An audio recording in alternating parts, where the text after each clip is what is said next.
고린도전서 5장 1절부터 5절까지만 보겠습니다.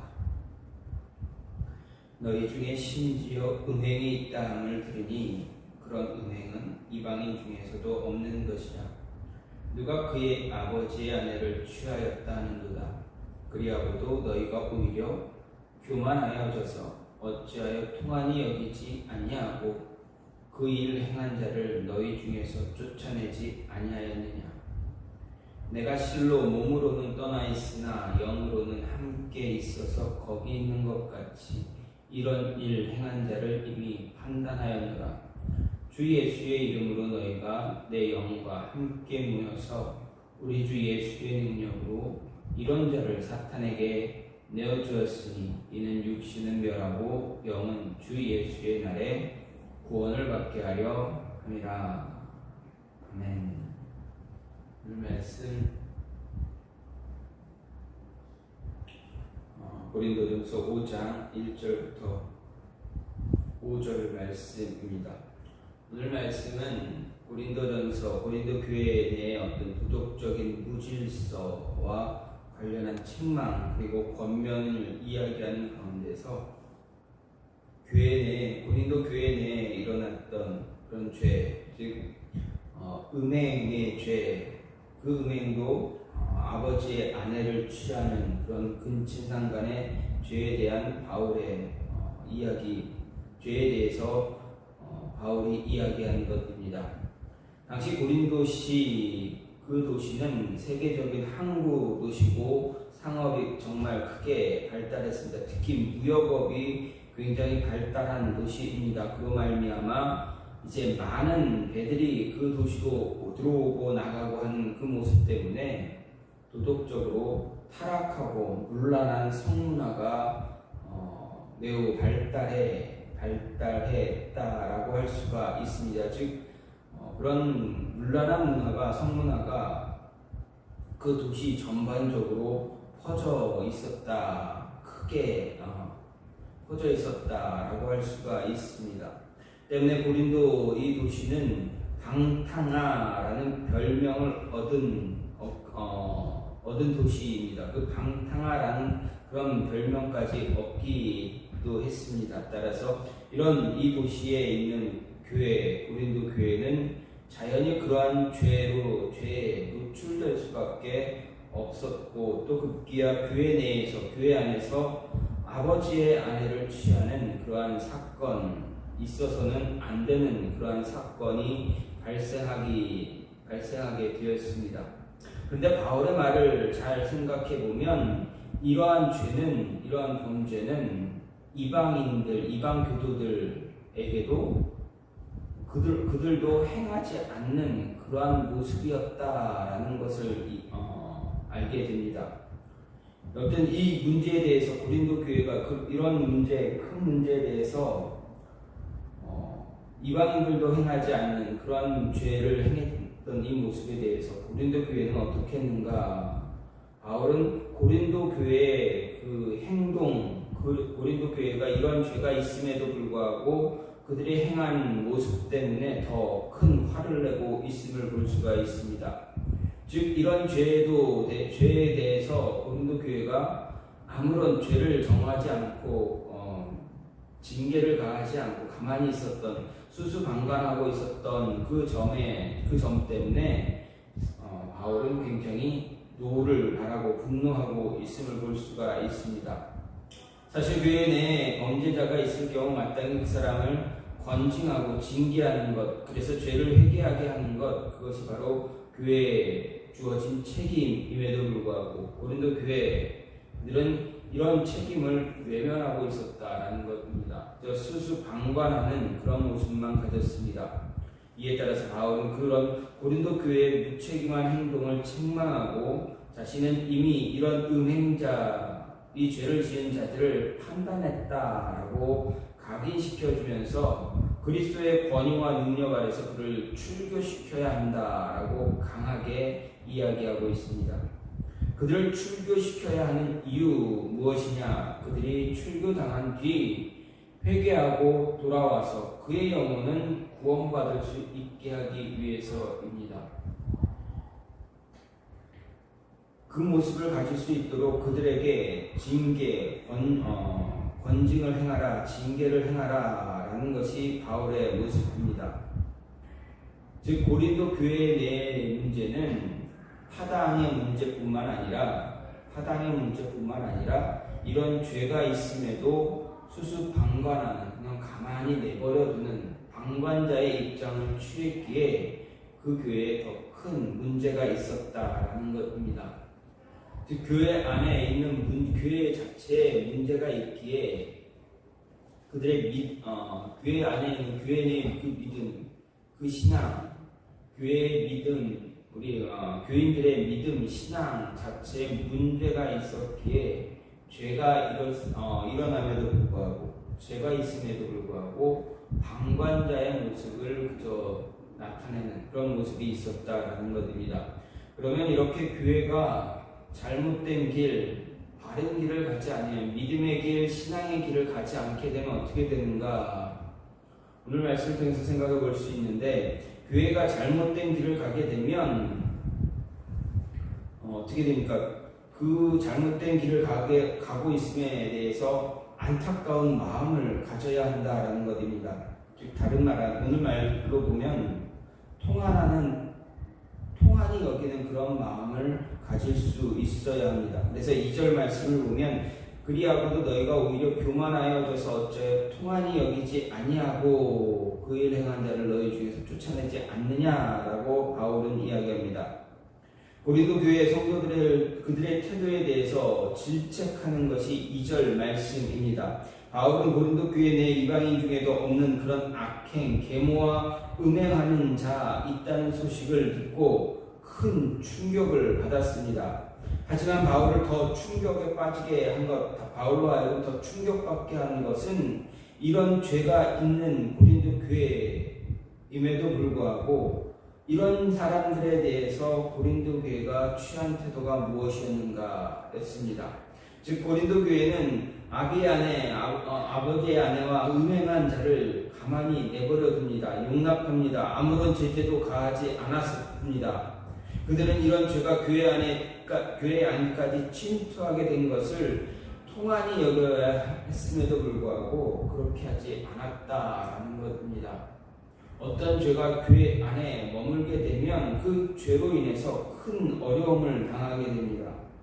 그 죄가 교회 안에 들어왔다면 그 죄로 인해서 벌어질 어려움들, 그것들을 생각해서 통한이 정말 안타깝게, 정말 가슴 아프게 생각해서 그 죄가 교회 안에서 나타나지 못하도록 제재를 가해야만 했습니다. 그런데 고린도 교회는 그런 모습 같지 않았다라는 것입니다. 여기서 바울은 그들이 보여주어야 했던 그런 비통한 마음, 그런 안타까운 마음, 그런 통한하는 마음, 그 마음을 나타내기 위해서 펜데인이라는 헬라어 단어를 사용했습니다. 이 펜데인이라는 말은 죽은 자를 애도할 때 쓰는 말로, 이제 고린도 교인들은 그들 가운데 있는 음행죄를 범한 자의 범한 자는 영적으로 이미 죽은 자가 같기 때문에 그로 인해서 애통해야 한다는 것은 당연한 일이라는 거 이야기하는 것입니다.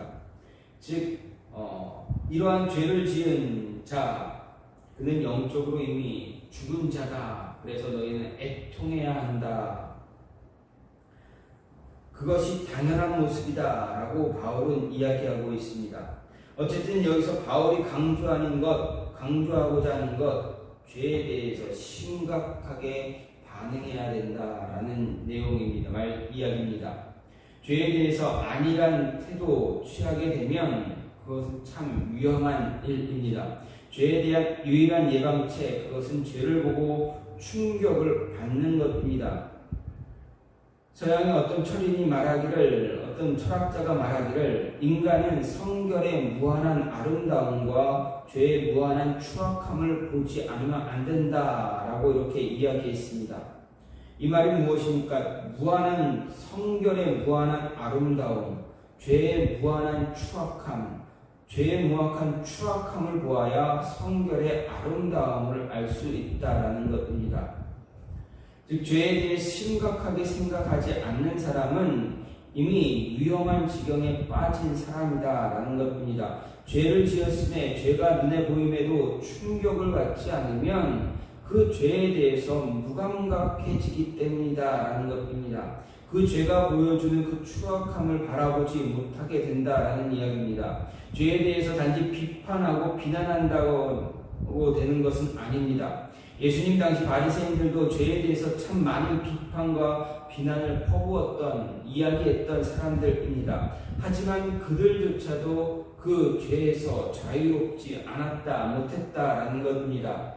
그들도 똑같은 죄를 범하면서 다른 사람을 비판하고 비난한 것뿐입니다. 이런 모습을 통해서, 이런 말씀을 통해서 우리가 알 수 있는 것은 죄에 대해서 비판하고 비난하는 것, 그것으로 그쳐서는 안 된다라는 것입니다. 그 죄에 대해서 충격으로 받아들이고 괴로워해야 합니다. 씨름해야 됩니다. 그 죄가 보였음으로 인해서 그 죄가 눈앞에 자신이 아닐지라도 다른 사람, 다른 누군가가 그 죄를 지었다라는 것만으로도, 그 사실만으로도 충격을 받고 정말 괴로워하며 애통해야 하는 그러한 모습, 통곡하는 모습을 가져야 한다라는 것입니다. 예수님을 십자가에 못 박은 것 과연 무엇입니까? 예수님을 십자가 위에 못 박히게 하는 것이 무엇입니까? 바로 죄입니다. 우리가 지은 죄로 인해서 예수님께서 십자가에 못 박히신 것입니다. 아담과 하와가 지은 죄 때문에 그 죄가 우리로 하여금 계속 죄를 짓게 만들기 때문에 예수님께서 그 죄를 없애기 위해서 십자가 위에서 못 박히신 것입니다. 우리의 죄가 그 예수님으로 하여금 십자가를 지게 만들었다라는 이야기입니다. 죄는 이렇게 무섭고 두려운 존재입니다. 그것은 엄청난 파괴성을 지니고 있습니다. 따라서 그리스도인이라면, 하나님의 자녀들, 성도라면 누구나 죄를 안일하게 생각해서는 안 되는 것입니다.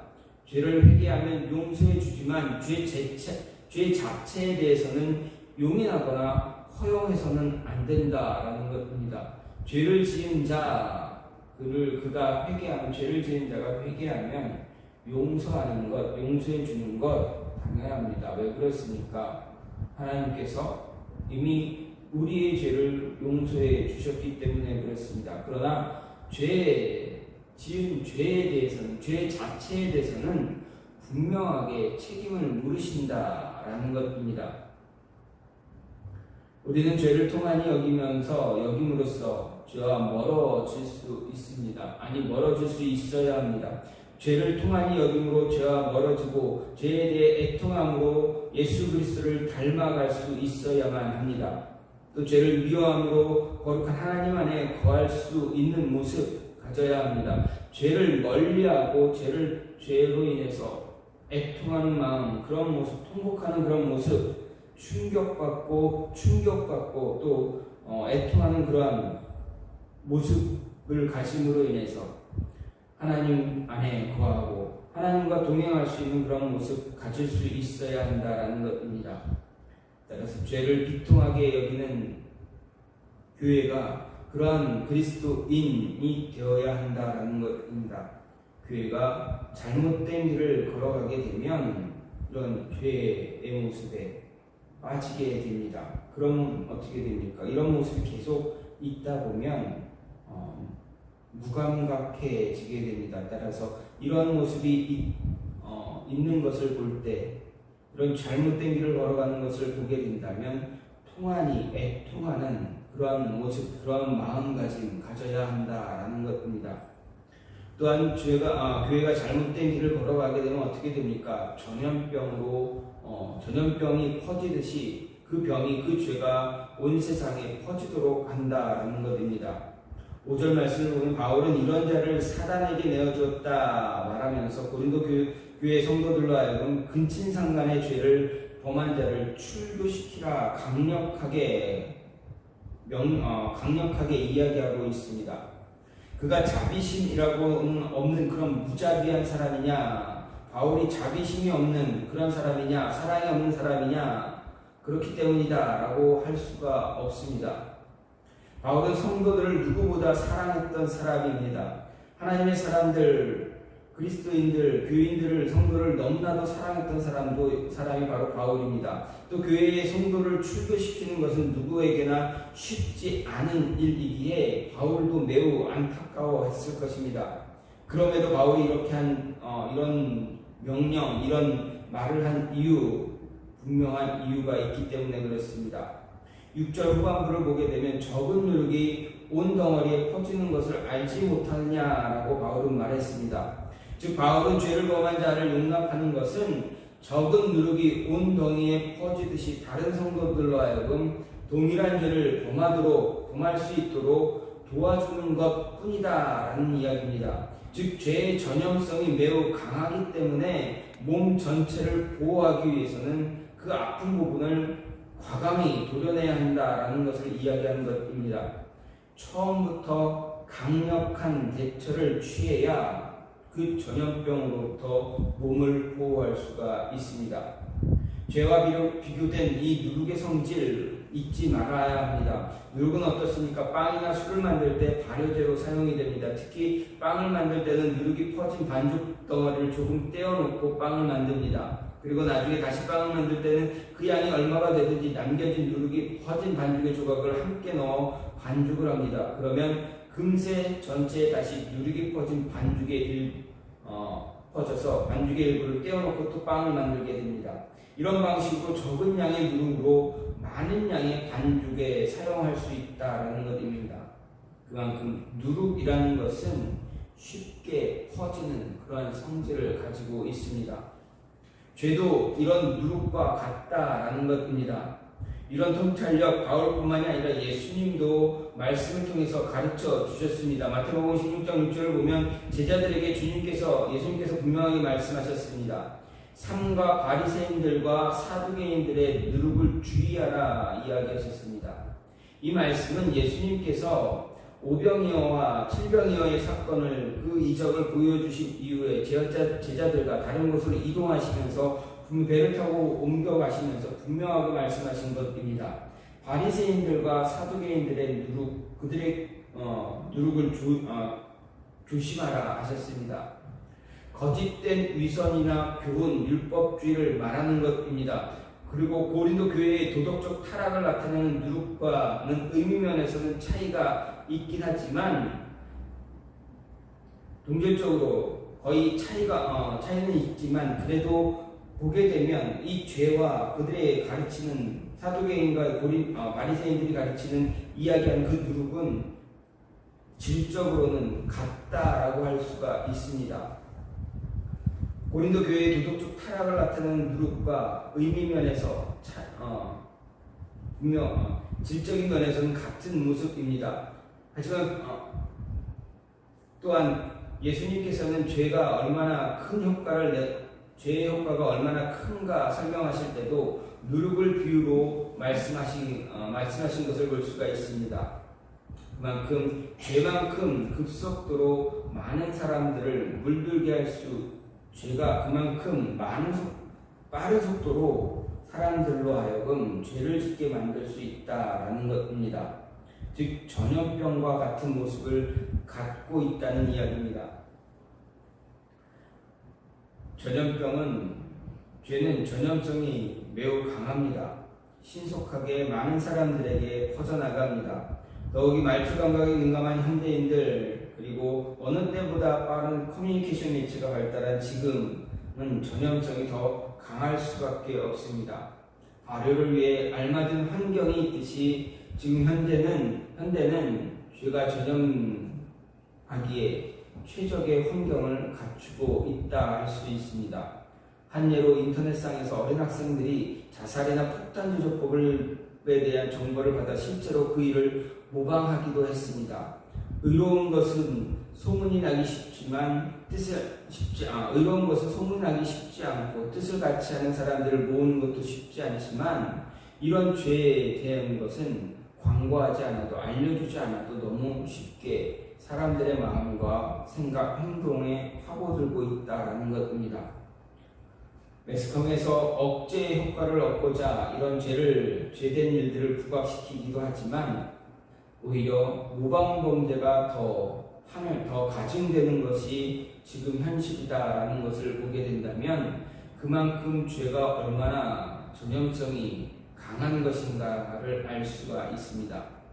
따라서 역설적으로 표현된 바울의 의도대로 조금의 죄도 틈타지 못하도록 경계해야만 합니다. 교회는 바른 길 갈 수 있도록 잘못된 길 가지 않도록 이 죄에 대해서, 이 전염병에 대해서 특별하게 경계할 수 있어야 합니다.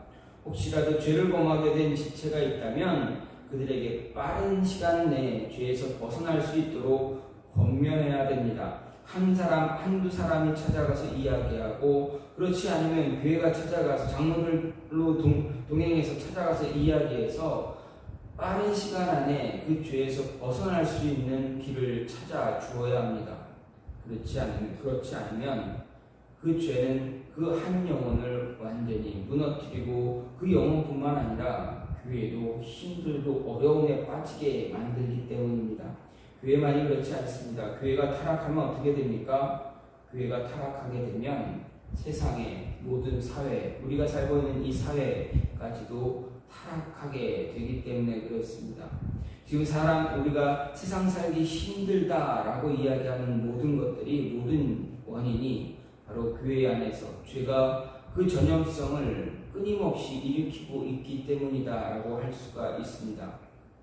따라서 빠른 시간 안에 우리 안에 죄의 모습이 있다면 빠른 시간 안에 무너뜨리고 그것을 버리고 하나님 앞에 나와 예수님 앞에 나와 우리의 바른 몸, 올바른 몸을 유지하기 위해서, 그 몸을 지키기 위해서 끊임없이 노력해야 한다라는 것입니다.